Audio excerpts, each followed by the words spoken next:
আমাদের পুলিশ বাহিনী এত কিছুর মাঝখানো, এত অব্যবস্থার ফলে রন্ধ্র দুর্নীতির কারণের মধ্যে, তারপরেও ভালো সার্ভিস আপনি এর চেয়ে ভালো সার্ভিস কি আশা করেন পুলিশের কাছ থেকে?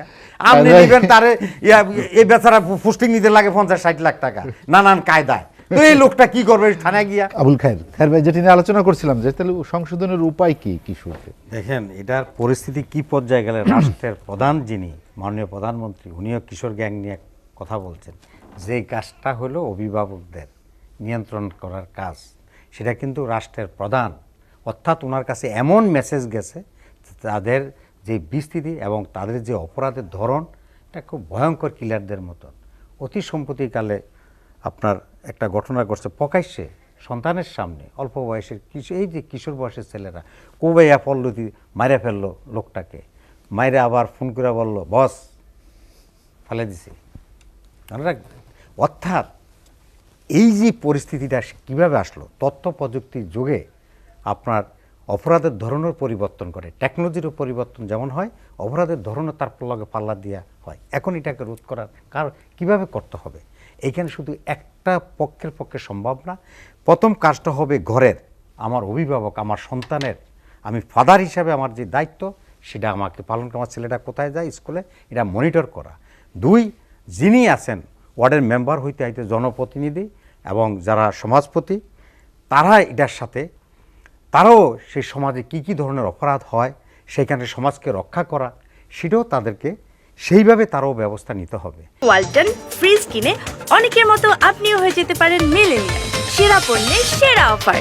এরপরে যিনি বোর্ডে নির্বাচিত হয়, এমপি মন্ত্রী, আবার বলছি আমি, তাদের দায়িত্ব সবচেয়ে বেশি এবং তারা সংবিধান অনুযায়ী নির্বাচিত হওয়ার পরে তার কাজটা কি সেখানে পরিষ্কার লেখা আছে।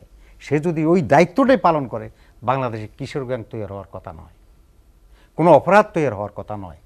আজকে কিশোর গ্যাং তৈরি হয়েছে, এই যে তথ্য প্রযুক্তির যুগে আরেকটা কি গ্যাং বাইর হইব সেটা একটা সময়ের ব্যাপার, আরেকটা নতুন করে আরেকটা ভয়ঙ্কর কিশোর গ্যাং আসবে।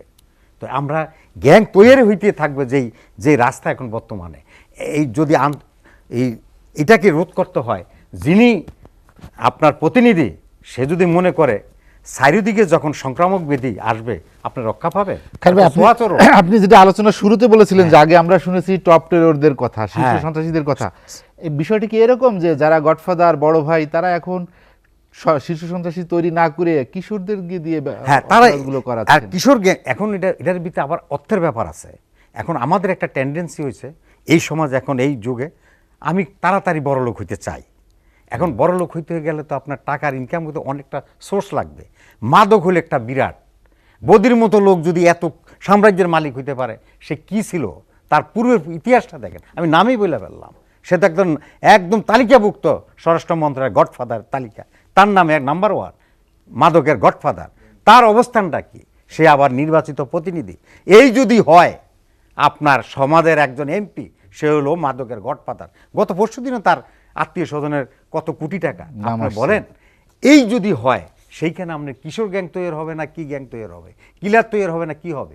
এখন ওই যে আপা বললেন এই এদেরকে ধইরা সংশোধনের জন্য সংশোধনাগারে পাঠাইবেন, কিছুদিন আগে টঙ্গী সংশোধনাগারে কি অবস্থা ঘটছে, সেখানে কি অবস্থা এটার পরিবেশ, সেইখানে সংশোধন তো হবে না, উল্টে আরো গ্যাং তৈরি করার হিটে আর একটা সংশোধনাগার। জেলখানা ফাড়াইবেন, সেখানে আবার ওই যে আমাদের অপরাধীরা আছে, কিলাররা আছে, ভাইয়ারা বছরের বছর আছে, তো তারা গেলে তাকেও আবার এগোরে আবার তাকে দলে বিরায়। ওই যে জেলখানার ভিতরে আমার মাদক নাই এমন কোনো কিছু নাই, সেখানে পাওয়া যায় না, সবই পাওয়া যায়। অপরাধ হওয়ার জন্য যত উপকরণ আছে সবই ওইখানে আছে। অর্থাৎ এখন যে পরিস্থিতি আমাদের এই সমাজে, এক পক্ষে দায়ী করলে হবে না। এখন ওই যে ওসি সাহেবের কথা আসছে, এই বেড়া ওসি সাহেব এখন কি হয় জানেন, ওসি সাহেবদের পোস্টিং হয় সকাল, এই এমপি সাহেব অথবা অধিকাংশ সবাই করে না, করে কি না এই অমুক ওসি আনতে হবে, উনি রিগুজেশন দেয়, অথবা টেলিফোনে বলে, হোম মিনিস্টারে বলে, আইজি সাহেবকে বলে যে অমুক ওসিরে পাঠান। এখন আবার এই অমুক এসআইকে পাঠান, থানার বিরুদ্ধে একটা সেট তৈরি করে, ওই ওনার মন মতন উনি যা বলবে ওই ওসি সাহেব তাই করবে। ওই জনপ্রতিনিধির বাইরে ওসি যাওয়ার কোনো সুযোগ নাই।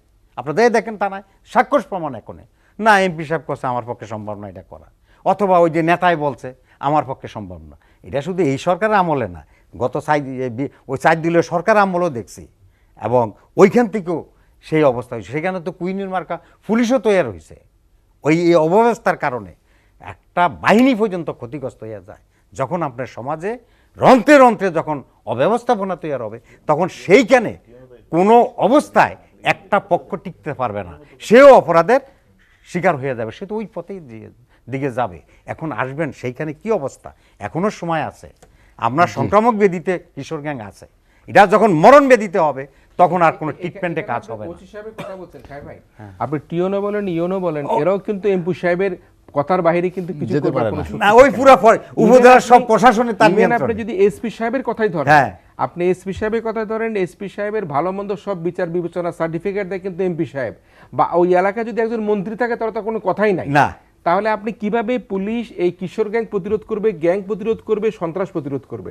সুতরাং প্রত্যেকটা স্তরে স্তরে কিন্তু যে রাজনৈতিক যে সদিচ্ছা, সেই সদিচ্ছাটা তারপর আমি বলি, আমাদের পুলিশ বাহিনী এত কিছুর মাঝখানো, এত অব্যবস্থার ফলে রন্ধ্র রন্ধ্র দুর্নীতির কারণের মধ্যে, তারপরেও ভালো সার্ভিস, আপনি এর চেয়ে ভালো সার্ভিস কি আশা করেন পুলিশের কাছ থেকে?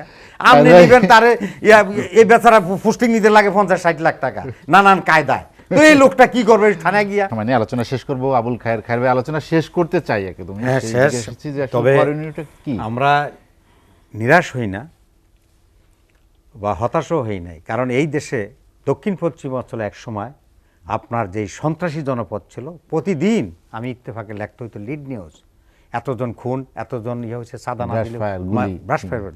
সেই জনপদ এখন নিরাপদ। কে করছে? এই বর্তমান সরকারই করছে। তারা আত্মসমর্পণ করছে, আর যারা আত্মসমর্পণ না করছে তাদের ভিতরে কঠোর পানিশমেন্টে গেছে। ঠিক এই সরকারই এখন ক্ষমতা আছে, এবং এই সরকারের পক্ষেই সম্ভব হবে, অন্য কারো পক্ষে সম্ভব হবে না।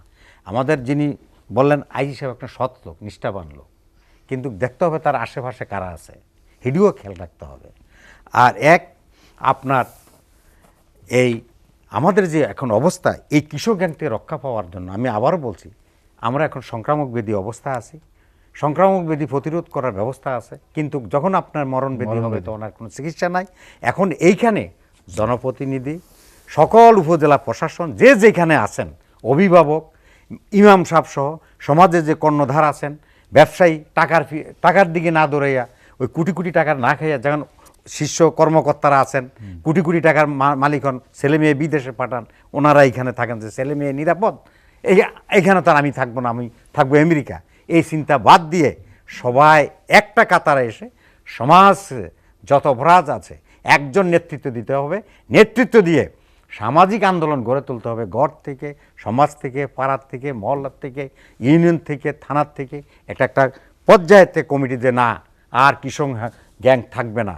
সে বিদেশের কথা বলেন, একটা কথা বলি, নিজের ছেলে মেয়েদেরকে ইউরোপ আমেরিকা পড়াতে পাঠাচ্ছে, আর অন্য ছেলে মেয়েদেরকে এখানে কিশোর গ্যাং বানাচ্ছে। আমি সেটাই মিন করতেছিলাম আজকে, এবং আজকে সেই দিকে না তাকাইয়া এই কিশোররা আজকে যাদের বয়স হয়েছে, যে সমস্ত নেতৃবৃন্দ আছেন, এমপি আছেন, মন্ত্রী, তারা মারা যাবেন, পরবর্তীতে আপনি কি কিশোর গ্যাং রেখে যাবেন না মাদক ব্যবসায়ীদের রেখে যাবেন? এই দেশটা কারা চালাবে সেই চিন্তা ভাবনা করে এখন থেকে সময় আছে এই দেশে আগামী প্রজন্মের জন্য একটা নিরাপদ বাংলাদেশ তৈরি করা, রাখার জন্য এই সরকারের পক্ষে সম্ভব। এই জন্য সেটা একটা সামাজিক আন্দোলন সবাই মিলে করলে এটাকে প্রতিরোধ করা সম্ভব, কাউকে একা দোষারোপ করা সম্ভব হবে না। আবুল খায়ের, আপনাকে অসংখ্য ধন্যবাদ। হাতে সময় নেই, আলোচনা শেষ করতে